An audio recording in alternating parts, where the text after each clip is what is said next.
అస్సలాము అలైకుం రహమతుల్లాహి బర్కాతు. నా పేరు షేక్ అబ్దుల్ మునీర్, మక్కా మసీద్ ప్రెసిడెంట్ని నేను. ఈరోజు మేము పిఎంఆర్డిఏ పర్మిషన్తో వాళ్ళు మాకు ఇక్కడ ఈద్గా నమాజ్ చేసుకుంటానికి గత 2 సంవత్సరాల నుంచి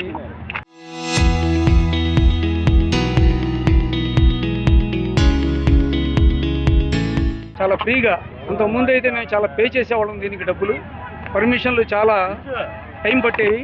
కానీ మన చైర్మన్ గారు చాలా పెద్ద మనసు ఉంచుకొని ఆయన ఈ గత 2 సంవత్సరాల నుంచి మాకు ₹1 తీసుకోకుండా ఈయన ఇక్కడ ప్రొవైడ్ చేసినందుకు ఆయనకి కృతజ్ఞతలు చెప్పుకుంటూ మేము ఈరోజు 30 ఉపవాసాలు పూర్తయిన తర్వాత ఈద్ అంటే ఒక పండుగ, రంజాన్ 30 ఉపవాసాలు కంప్లీట్ చేసుకున్న తర్వాత ఈరోజు ఆల్ ఇండియాలో ఒకేసారి 30 రోజులు ఉపవాసం పూర్తి చేసుకొని ఎక్కడ తేడా లేకుండా ఈ సంవత్సరం మనకి ఈ నెల పండగ చేసుకుంటాం జరుగుతుంది.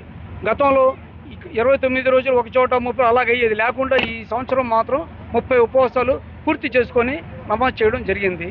ఇక్కడ ఈద్గాలో ఇక్కడ ఫెసిలిటీస్ ముస్లిమ్స్ వెల్ఫేర్ సొసైటీ నుంచి మొత్తం ఫెసిలిటీస్ ఇక్కడ ఈ షామియానా వేసి ఇదంతా ఏర్పాటు చేసుకొని చాలా సౌకర్యంగా ఇక్కడ మనం ఇచ్చేసాం.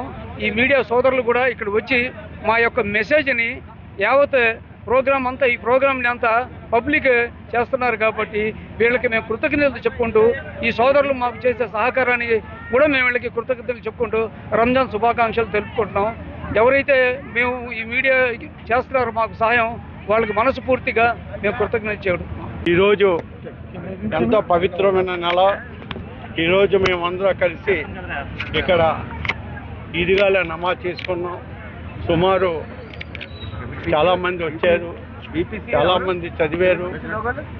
అదే విధంగా అందరూ కూడా సంతోషంగా అందరూ ఈద్ ముబారక్ చెప్తూ వాళ్ళ ఇళ్ళకి బయలుదేరుతున్నారు సార్. ఈరోజు అంటే మా ముస్లింలకి పవిత్రమైన రోజు. ఇవాళ ఈ ఖుతుబా నమాజ్ అంతే చాలా పవిత్రమైంది. ఇవాళ ప్రతి ముస్లింలు ఎక్కడున్నా, ప్రపంచంలోనే ఎక్కడున్నా ప్రతి ఒక్కరు ఈ నమాజ్ చదువుతారండి. అదేవిధంగా ఇలా భారతదేశంలోని అలా ఆంధ్రప్రదేశ్లో కూడా ప్రతి మసీదుల్లో కూడా ఇవన్నీ చదువుతారండి. అదే ఒక విధంగా మాకు ఇవాళ సరైన సెక్టర్ లేదండి. మాకు నమాజ్ చదివించుకోవడానికి సంవత్సరానికి 2 సార్లు వస్తుంది. కూడా వాళ్ళు ఈ విధంగా మాకు ఇచ్చారు, కానీ ఎప్పుడు పొమ్మంటారో తెలీదు.